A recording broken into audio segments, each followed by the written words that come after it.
That's all I ever done, mess for wood. Started out with pulpwood, then went saw timber, then quit and start back with firewood. Got old, and then that's hell in it. This back hand's old.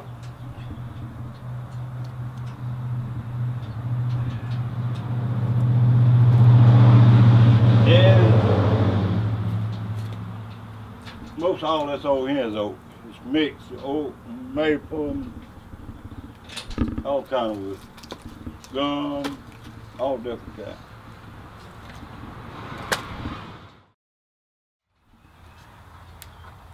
Yeah, my daddy run a sawmill, and I could start working with him with damn wood when I was in school. Get out of school, we worked with wood, and I just kept at it. Got me old pulpwood truck when I quit school and started hauling pulpwood. Kept growing, kept getting bigger and bigger. Now I'm getting small. I'm going back to selling firewood.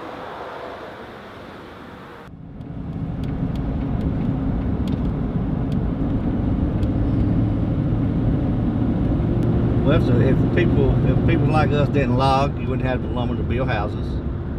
You wouldn't have the pulpwood and stuff, the timber to make the paper that we use.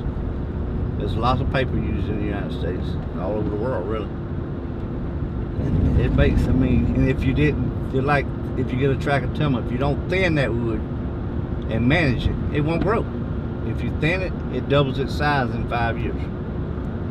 And it makes a big difference.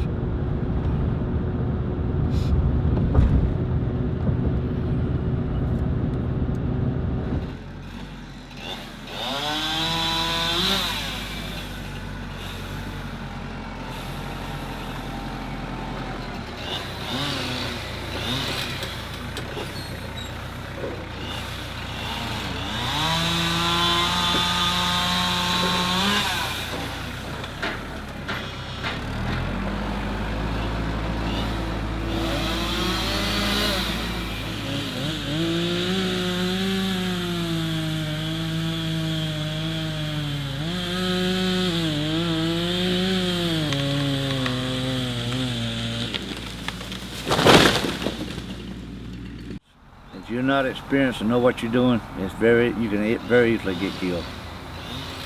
Matter of fact, it ain't been probably 3 weeks ago, and a guy working on the dock got killed on another logging crew.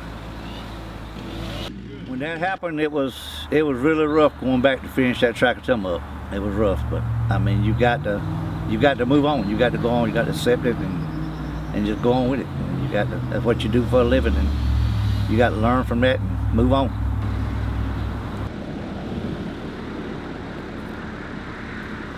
Don't dump that. Okay.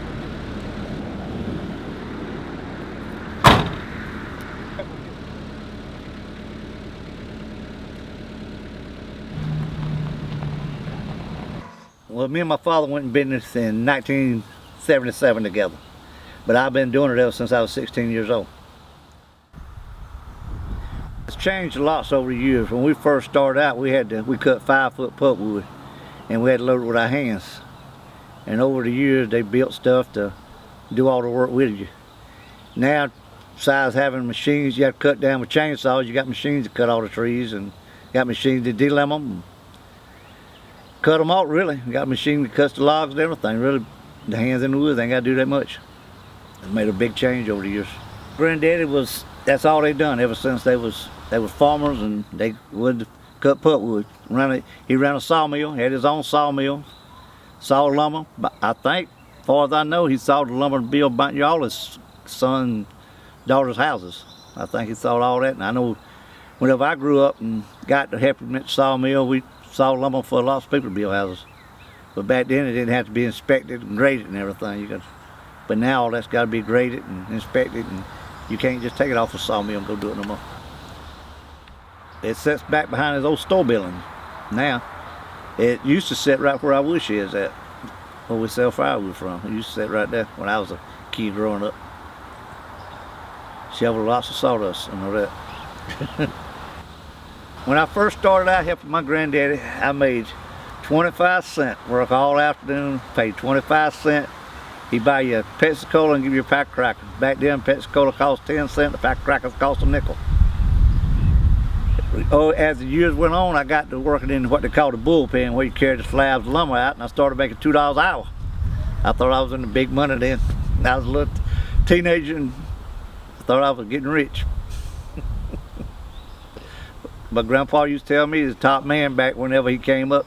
Top man didn't make over 50 cents a day, all day long. Average man made 35 cents. But his best employee he had made 50 cents a day. Well, Daddy kind of runs the firewood business, and I kind of run a logging crew for a company out of Newberry. I hope my boys, my sons, take over my firewood business, but all of them got good jobs, so I know they ain't gonna be out here doing no logging. I'm planning on continuing that firewood business till I can't do it no longer. This is the old sawmill.